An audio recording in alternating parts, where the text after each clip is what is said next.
Welcome, everybody, to another episode of Recreation Rooster, episode 14. So, Recreation Rooster, a podcast for recreation and health enthusiasts.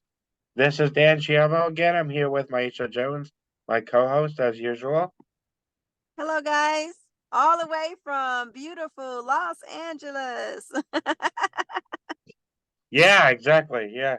And I'm just outside the city of New York. But anyway, we're going to start off with the quote of the day today. And that's going to be, as usual, therapeutic recreation is the compass that guides us on the path to well being and fulfillment. So I like that because, and I'm going to read that again actually. Therapeutic Yeah, recreation is the compass that guides us on the path to well being and fulfillment. So love that. I love that a lot. Because I mean, that's kind of what we are, a compass, and where we kind of gently guide people. So Yes, to indeed. We are the North Star, guys. We are the North Star when it comes to rehabilitation and also in preventative wellness as well. When it comes to a person optimizing their functioning, improving their social engagement, regulating mood, having experiences and memories that evoke um, cathartic experiences that evoke emotions and happiness and joy. That is definitely the byproducts of recreation therapy. So I definitely believe that we are the compass. I love that quote. That was a wonderful quote, by the way. I'm gonna have to use that in 2024. Yeah. Oh, yeah. Yeah. Yeah, definitely. I mean, that's really what we have to remember is that we're kind of encouraging independence and not getting people more dependent upon us. Is that we are just kind of a guide that, people can be capable of figuring out their own problems and can do that as much as possible. So, but we're just kind of a guide. So, and that's why well-being and fulfillment is what we're all about, essentially. Yes, and I love the fact that you said that we're a guide because during the therapeutic process, we get that that buy-in, that mutual alliance towards wellness with our clients, and we try to take a strength-based approach in mitigating the stressors of life, the stressors of environment, so that a person can be independent as possible. And it is definitely a collaboration of sorts between the therapist and the clients. Yeah, absolutely. It ultimately is the participant's life. So Yeah, that's very it important. really, really is. And many RTs, we tend to work with our clients for years and years and years. It's not like it's just a Mm. stepping stone, but it is really a cornerstone in their life as they navigate the various chapters of their life and redefine who they are as individuals on a day-to-day basis. Because every day is a new day. So I really do like that quote that we chose for today. I'm hoping that it inspired our viewership to think very closely about how you, as a recreation therapist, impact your clients on a day to day basis. Yeah, without a doubt. Uh, that's what it's all about. So, Yes, it is. And next up, guys, we have our song of the day. Take it away, Dan. yeah, today we're gonna do "Come Together" by the Beatles. It's we're recording this on Easter, so we're gonna drop it tomorrow, but we're recording it on Easter, so "Come Together" is a good song for a day like today. That's what we do. We come together. Thank you. And you know what? And I love that song so fitting for today. I do know that many of my clients enjoy the Beatles. They are legendary, timeless, Yeah. and the lyrics and the hook of this song alone is just one that gets you moving and gets you thinking about how you engage with other people and how you can improve your life by doing so. Right. Yes, indeed. Yeah. So guys, so get that Beatles album and use it in your programming and see what wonderful effect it has on bringing togetherness and getting your clients up and moving when you do your programming. Yeah. And I mean, with YouTube now, it's very easy to get songs. It really is. You could get any song anytime, anywhere. Yes, indeed. And next up, guys, we have our next segment. It's called Pushing Forward, Actionable Steps Towards Advocacy in TR. Take it away, Dan. Yes. And oh, sorry. I have been coughing quite a bit. Um, Not 100% today, in a way. But in terms of uh actionable steps, professors and SUNY Cortland did a very good job about this. We were very active in the community in terms of actually going out and helping people with assisted living centers, skilled nursing facilities, um, schools, adult medical day centers, and developmental disabilities places. We even had students going to the where were they going to? Um, oh, like Indian reservations where Native Americans are, and they also had. I also did some work with a mental health like day center, so there were many opportunities that students got. Lime Hollow Nature Center was actually very big in terms of helping them out Greek Peak as well, the ski resort. So they had a lot of collaboration with the community. And that's kind of what needs to be done, I feel like, in I this love field. that. I love that. And you know what? And my thoughts on it too, Dan, about recreation therapy professors and faculty becoming that, I would say, that shining light, that beacon of light when it comes to the provision of recreation therapy services in their respective college campuses and also in their respective communities. And having that type of interaction year round, not just when it's time for practicum or field works or clinical internships for the seniors, but throughout the duration of learning, of students learning from their I would say their junior year of getting accepted into the RT program all the way up until matriculating as a senior out of the program, having year-round sustainable programming that is facilitated for communities at large and collegiate communities by recreation therapy students and practitioners. It's so essential to showing the relevance of our profession, the need for programs to continue to be funded and open for new students as well.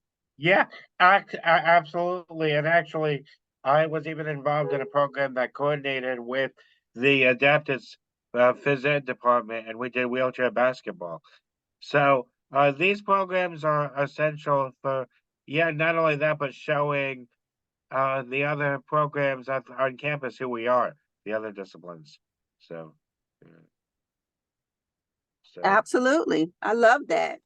And this is something that really has to be spearheaded by professors, the professors that we entrust to equip us to be not only competent in the profession, but also successful in the profession. You know, this is something that the dean of whichever college that the recreation therapy department is under needs to actively and progressively promote and advocate to ensure that, like I said, that these programs can continue to be relevant, but also funded by the universities. You know, just shortly in year 2030, we're going to have an influx of baby boomers that are going to be retired. And we all know that the average 60, 70-year-old is not the same as it was years ago. They're completely different type of clientele now. They're much more discernible. They're much more healthy. They're much more focused on their wellness.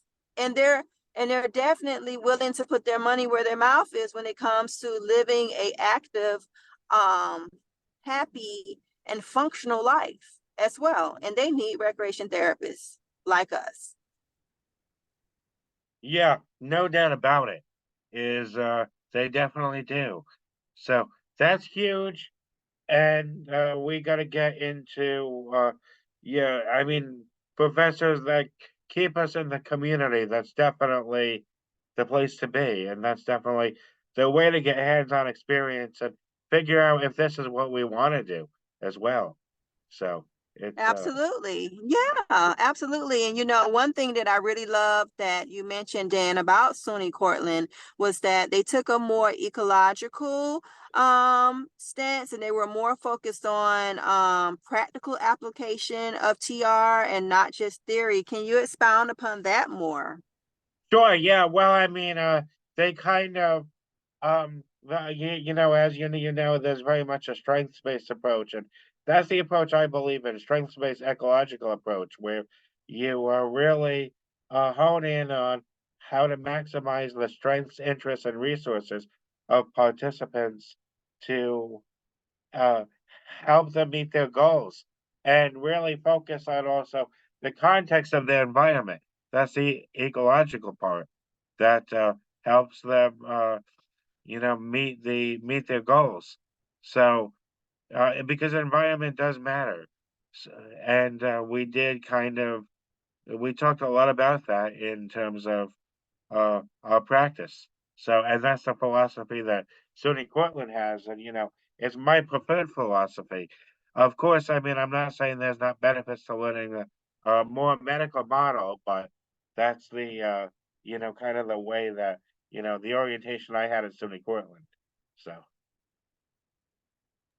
And just speaking on, the orientation that I had at Florida State University, whose program was absorbed by sports management and eventually dissolved, I would say that at Florida State University, we had a more nature-based and more rehabilitation focus on when it came to our recreation therapy programming.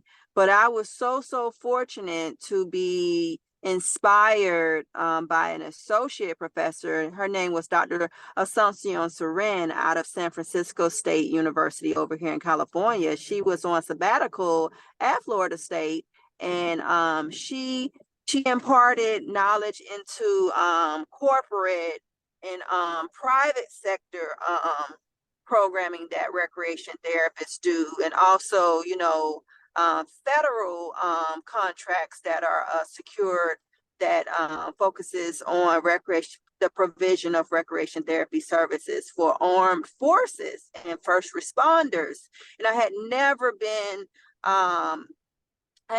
been exposed to that type of practical application of TR.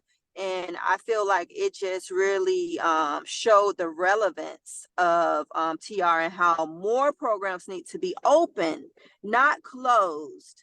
So, as we hear about the recent closure of Temple University's recreation therapy program, I tell you, here at Recreation Rooster Podcast, we are just simply in shock that at this peak in the demand of wellness, that Temple University would see that it was the right decision to close, and also that our national collectives were not privy to this prior to it being announced by the university. And so that we could have some type of advocacy, some type of a strategic campaign in place to prevent these type of things from happening. And I do believe that there is an additional program that is slated to be closed in the coming in this coming year as well. So, we definitely need to get on the ball with how we're going to combat the ever-changing landscape of access to learning and relevance of TR for mass markets. Exactly. Yeah, totally. Yeah, it is shocking. I mean, I'm at a loss for words. It's shocking, and it ought not to be happening because we need to be going in the opposite direction and growing, adding programs, growing programs, expanding programs, and instead of dissolving programs. So Absolutely. And yeah, so we can definitely hit the hammer to the nail. But oftentimes the best way of advocating is through affiliations and through collaborations and through us finding common ground on how we can be an asset to the majority. So we definitely need to take a long, hard look about the way things are being done, not just in direct care, but how things are being done at the universities, amongst the professors that are here to service us and do research and do publications for the edification of the profession, and also the way that universities see our program as well. So we'll definitely revisit this one again. But next up, guys, our next segment is Below the Surface, Recreation Therapy, Recreation and Leisure Subcultures. And this particular episode, we want to talk about the gaming culture. Okay? yeah, indeed, Video gaming in particular. Dan, right, did you have indeed, any you want to mention? Go ahead. right. Anyway, um, what do you call it? The gaming culture is one that is really, has really taken off over the years, more and more so. I mean, a lot of people can now, with technology, play people all over the world by themselves, play with other people, play with people across the street or, on the other side of the world. So it really is a culture unto itself. Um, I mean, you might have, depending on what the gaming is, there's special equipment, special controllers, or virtual reality is becoming increasingly popular. I know. So, but these are, yeah, and of course it involves, like, there's also online chat rooms and other magazines that people are communicating about this stuff. Uh, Not that I know a ton about it, but I know that, there are a lot of people who are very engrossed in it, and people are, uh, engaged in this very highly and all over the place. So it's become huge. Absolutely. It's definitely changed the landscape of leisure and the way that we as humans utilize our free time. You have many, many different intersectional demographics that have to be considered as well, from the young toddler all the way up into, the A, B, and C suite executive, all the way up into the senior citizens that are engaged in gaming. Many people believe that it is just a young person's sport, but that's just not the case. It's not just, teenagers and youth and young adults that are engaging. There is truly many, many subcultures that are ingrained into gaming culture. And one thing that's so interesting about it too is Mm. that there's been just an influx of different opportunities to compete on a local, regional, national, and international level. There's been a series of festivals, a series of businesses that have opened up that cater just to gaming culture. There has been an influx of, I would say, marketing and paraphernalia that is used and worn by folks within gaming culture. and then a slew of just, advanced technology that has impacted the silver screen um, to the local screen, when it comes to, I would say, the graphics that are used in video gaming. When you look at television screens now, the picture is so crisp and clear. The audio is so crisp and clear as well. So there's been great benefit to the world at large when it comes to gaming culture. Yeah, that's true. Yeah, exactly. I mean, that's definitely, yeah, good points, great points about, it becoming definitely a whole culture, subculture that's below the surface. Yeah. Absolutely. Mhm. Yeah. And next Indeed. up, guys, we have our next segment, and it is on Behind the Numbers. This is numbers that are indicative of the prevalence of not just disease, but also health, and how recreation therapy can be a great catalyst for change in remedying ailments or improving functionality of life. So, with that being said, what numbers we would love to talk about today is one in every one person dies every 33 seconds in the United States from cardiovascular disease. About 695,000 people in the US have died from heart disease in 2021 alone. That is one in every 5 deaths. This also has cost the US about $239 billion each year from the years of 2018 to 2019. And this cost includes healthcare services, medicines, and loss of productivity due to death. It says here that heart disease is the leading cause of death for men, women, and people of most racial and ethnic groups in the US. It also says here that when a person has coronary artery disease, that this is a disease that impacts 1 in 20 adults ages 20 years old, which is fairly young, all the way up. 1 in 20 adults suffer from coronary artery disease.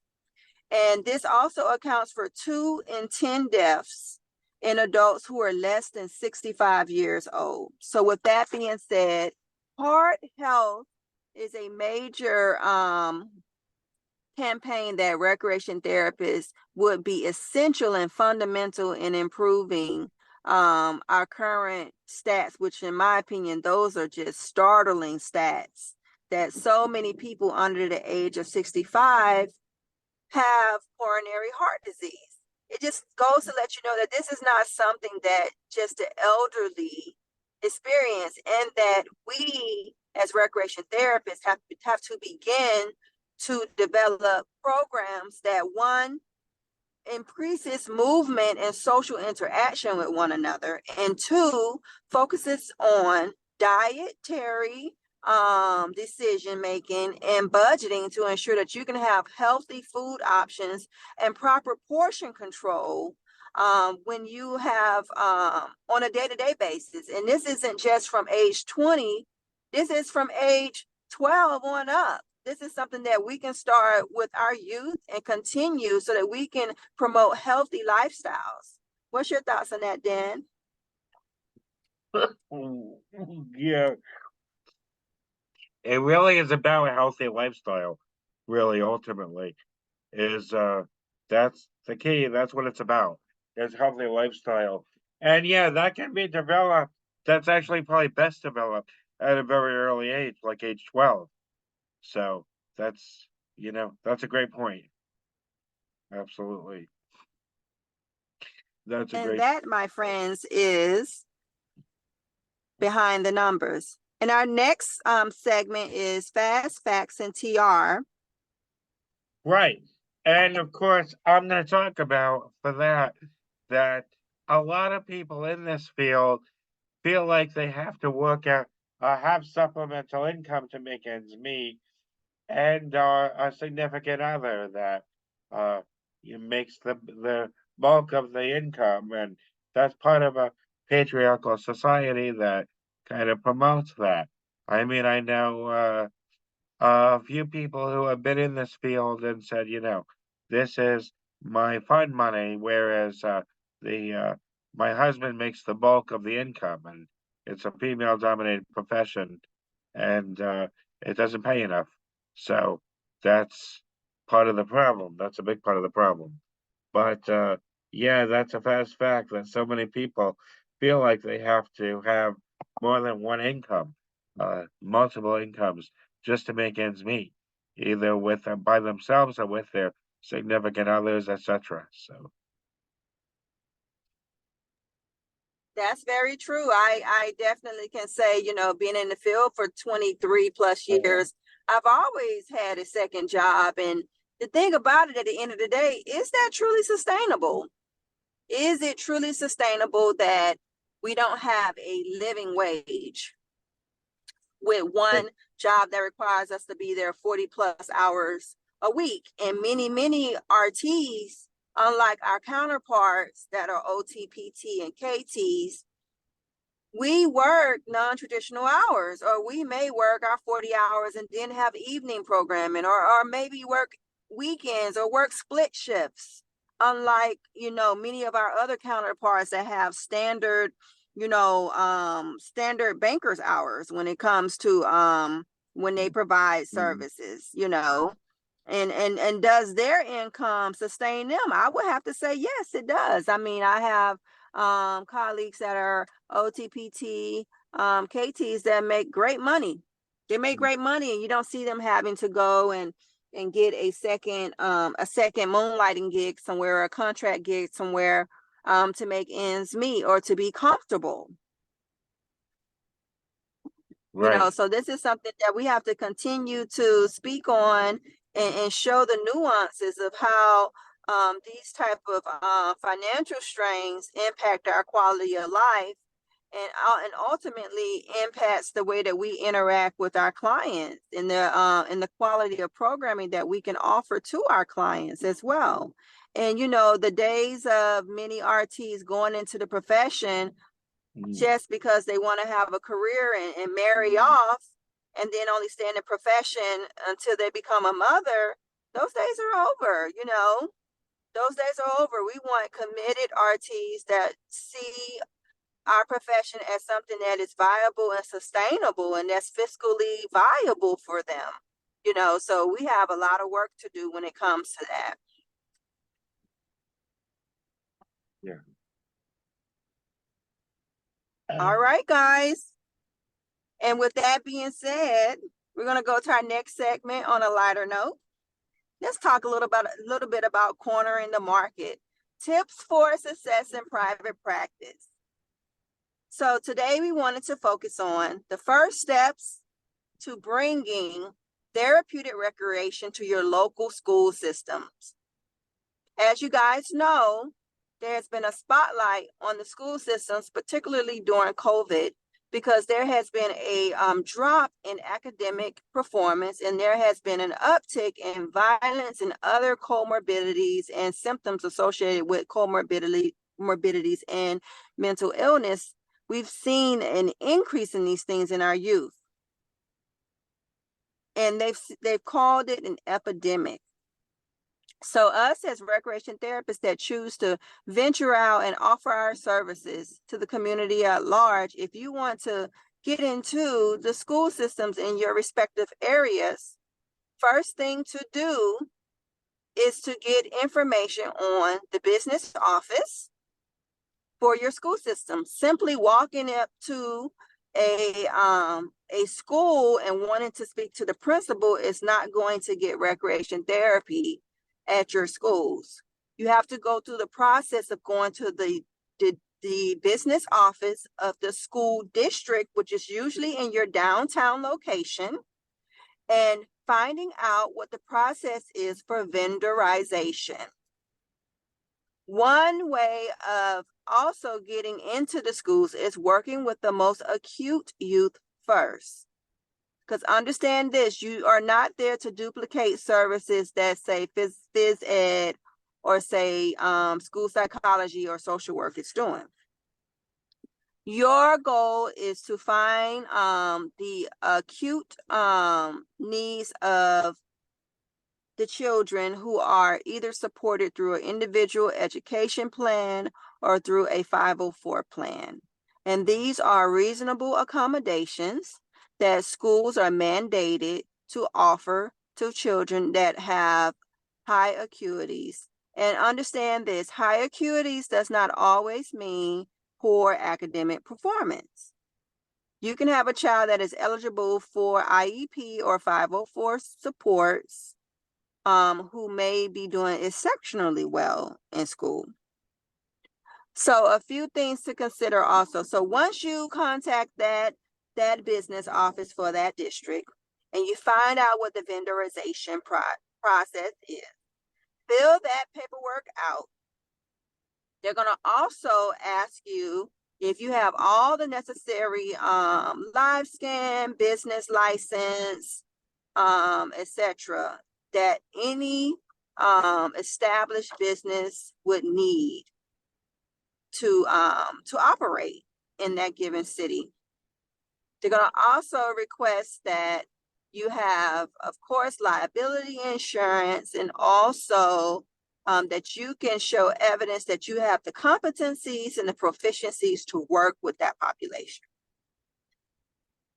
They're going to also check to ensure that you have been background checked and fingerprinted, live scanned to ensure that we can keep safe environment. They may even request references of your business from previous clients or current clients. Reputation is very important. Also having the skill sets that are necessary to provide comprehensive assessment, evaluation, and programming and treatment services. Once you fill out the paperwork for vendorization, you may have an opportunity to have a proposal meeting set up between you and the special education department at that respective district. When you have this conversation or the opportunity to meet either virtually or in person with these I would call them folks who are authorized to approve or disapprove vendorization, it is your 10 to 15 minutes to pitch your services, to substantiate your services and the need for your services. Mhm. And those are the first steps that are put into place when you want to have RT added to the learning institutions in your area. And we hope to talk about this much, much more. And I encourage RTs that are interested in working with youth and young adults to get out there and definitely pursue this. Is quite lucrative, and there's a strong demand for our services in learning institutions. Well, I mean, I have a question. I mean, I know that it's recreational therapy is seen as a related service on the West Coast. Here on the East Coast, it's not. I was just wondering if you had any ideas for if the business office says, sorry, we don't contract with recreational therapists in here at the school district. Okay, Is that so I'm glad that you asked that question. uh-huh. So first and foremost, if the service is not being offered, doing your due diligence to find out which service is being offered that to the children that focuses on social emotional learning, life skills, curriculum infusion, and affect regulation, and social and I would say social skill building. finding out what services that are already in place. And if you see a gap in services, then capitalize on that gap in services. If you see a duplication in services, meaning that they already have a discipline that they are contracting with that does that service, then find a niche that particular discipline is unable to fill, meaning find another gap. So if you call and the person says, "Oh, we don't do that here," understand that oftentimes you're speaking to the gatekeeper. You're speaking to the person that cannot make that decision. So the next thing is to go up the chain. Oftentimes, if I have to call the superintendent's office to get a meet, to get the service or the profession added as a possible vendor, then that's what I'll do, and that's what I have done.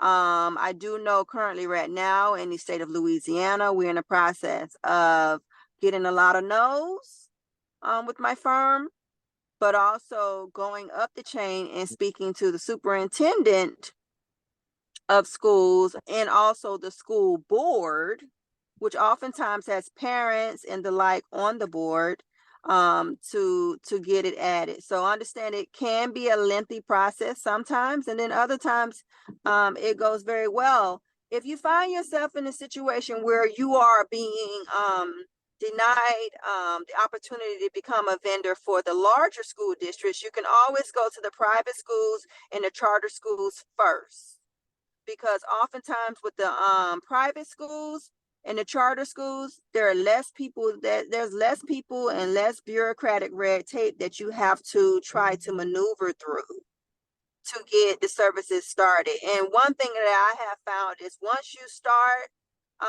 programming services and they see changes, first quarter, second quarter, third quarter, and fourth quarter changes in the academic performances and the productivity of their students, the word spreads like wildfire. And then what eventually begins to happen is, instead of you having to call them to ask them about taking on recreation therapy services, they'll be calling you. And this is something that fortunately that New Horizons has experienced. Is that now we have school systems and school districts calling us to offer services to their pupils, because they're looking for solutions. They're looking for improvement, because a lot of schools and schools districts are failing when it comes to their performance metrics that have been put into place. They're failing, and they need recreation therapists in schools. Yeah, for sure. So I'm just encouraging you to pretty much don't take the first no, don't take the second no, and just understand this. Sometimes the no's are because they are ignorant and they're just not aware of the services. So always remember that. Don't take it personal. The goal at the end of the day is to service our youth and to build stronger, healthier, happier, and more equipped communities. That's really what the goal is at the end of the day. And I'm hoping that was able to clear up and answer a couple of the questions. And we'll continue to have this conversation about pitching recreation therapy to non-traditional settings. We need to be everywhere, frankly speaking. That's my thoughts on that one. Oh, definitely. All right. All right, guys. So our next segment is nuts and bolts, supplies and equipment that's used in recreation therapy practice. Take it away, Dan. Yes. And oh yeah, with this is about today social spaces and having attractive, as much as possible, setting up attractive, visible social spaces for your participants.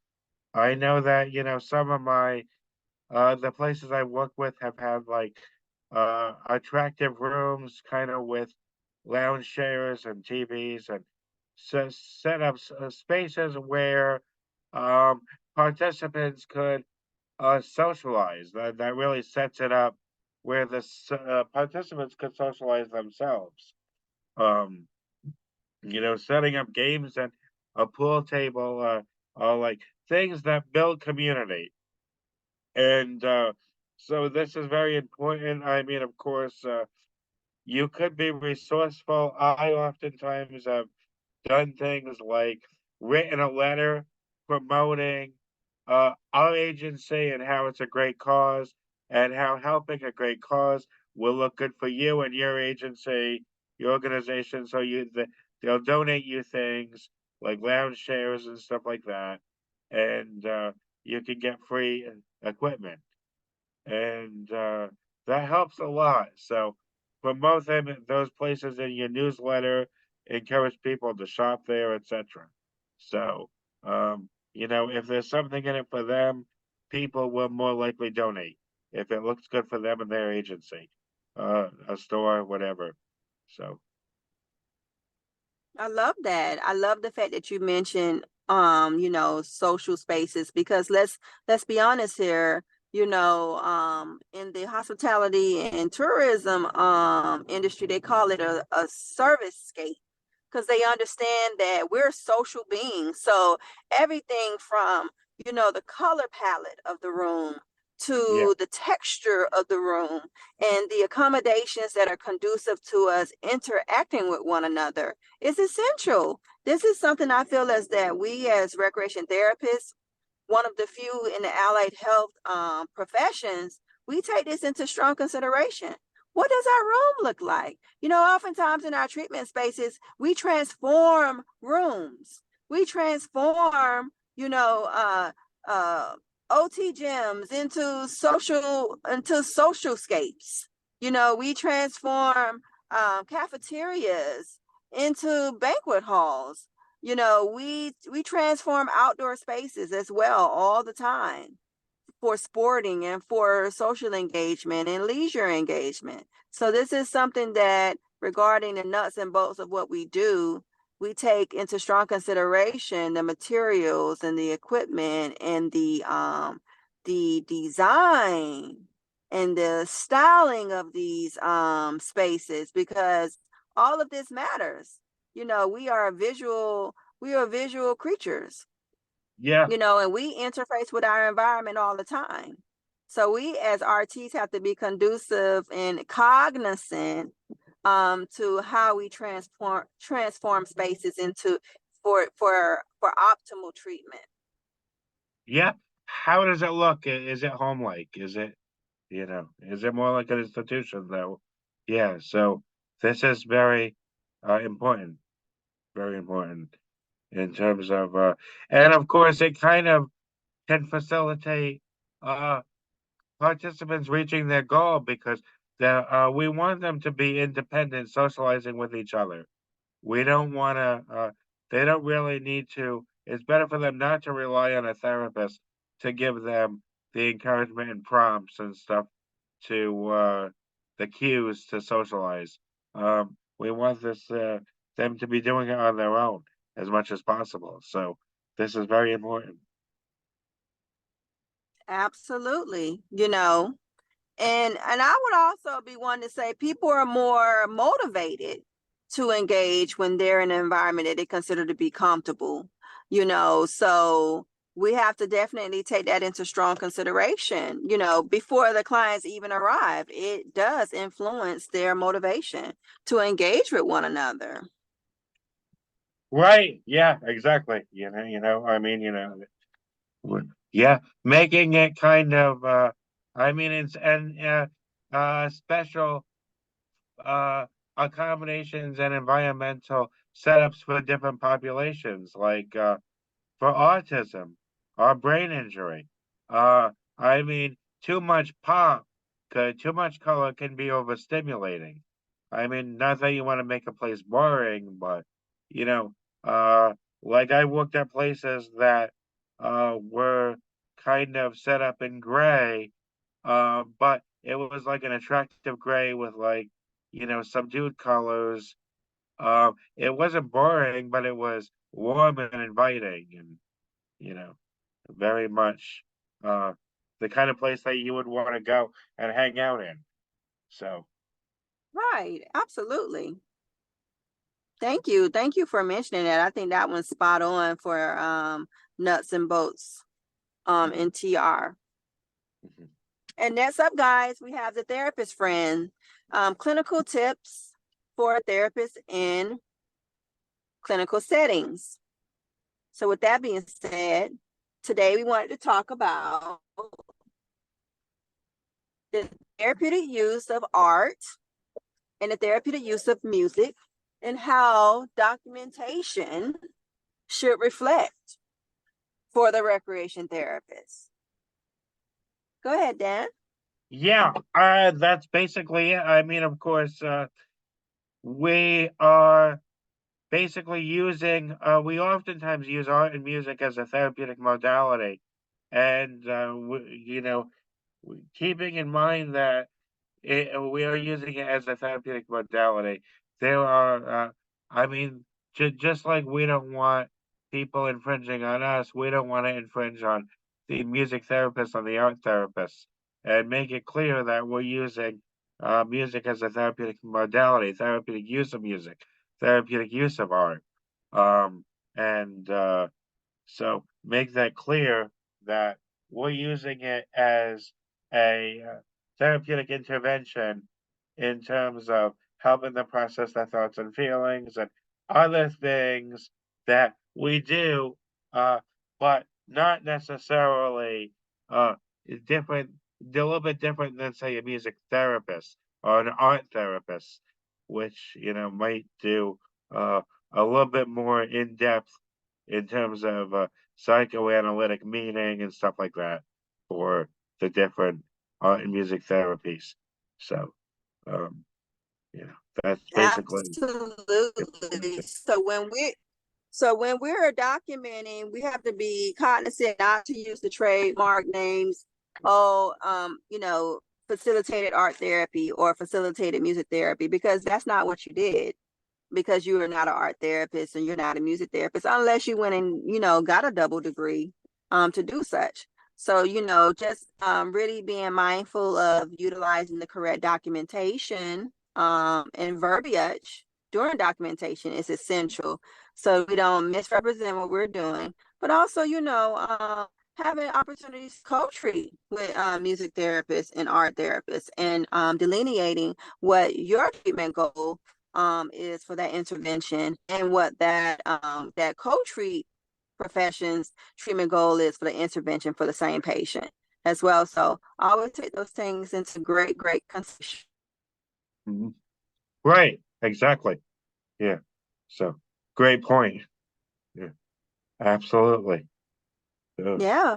So guys, our last segment for today is the recreation.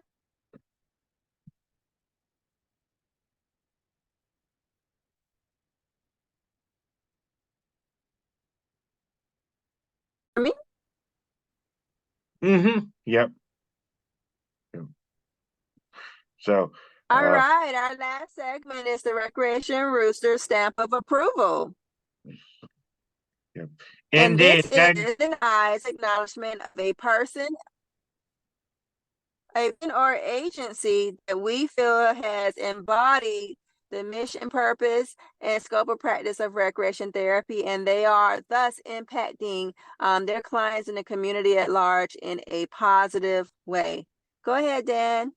yes, and for this episode, I'm proud to endorse Sharon Rappaport. She was one of my internship supervisors in a way, and I mean I worked really on Silverdome was my internship supervisor, but I did a lot of the API process with Sharon, and Sharon really is exceptional with regards to what she does, and she's been doing, I mean, she's been doing what she's been doing for like 40 something years. Of course, she's just retired recently and in Florida now. So enjoying her retirement. But what she did was quite amazing. I was just talking about how she showed me some of her graduate work at NYU, and some of the stuff that was going on then is still relevant today. So that's quite impressive what she was talking about back then. So anyway, uh, and of course she's given me the opportunity to uh, as well do some nice projects with her, like a therapeutic garden. After I graduated, I worked with Home Depot and her facility to get them a therapeutic garden at the nursing home she was at, Good Samaritan Lutheran Healthcare Center, I believe it's called. It was up in Delmar, New York, just outside of Albany, New York. But she's from New York City area. She's done a lot in with older adults, mental health, substance abuse. Yeah, I work with her with children with emotional behavior disturbances for my internship. So gave me the opportunity to incorporate a ultimate frisbee program. So she's done a lot to help me, and she's been a great mentor throughout my career. I talked to her the first day, right before I became a manager, and she's helped me towards that success in terms of um, becoming a strong manager. So I would just like to give a big shout out and Recreation Rooster stamp of approval for Sharon Rappaport. Thank you, Miss Sharon. You sound amazing and happy retirement as well. You are a gem in the profession. And with that being said, guys, that's the end of episode 14, which airs on April the 1st, 2024. We want to thank our viewership for staying with us. Please like, share, and follow. Please invite a friend. Please interact with us on our videos as well, on our episodes. We're going to continue moving forward in the year of 2024. We're just really excited about all the opportunities and things that we can discuss as recreation therapists. And if you would like to reach out, please do. You can reach out to us at recreationrooster.org. You can buy one of our t-shirts, which is simply amazing. If you'd like to reach out to us,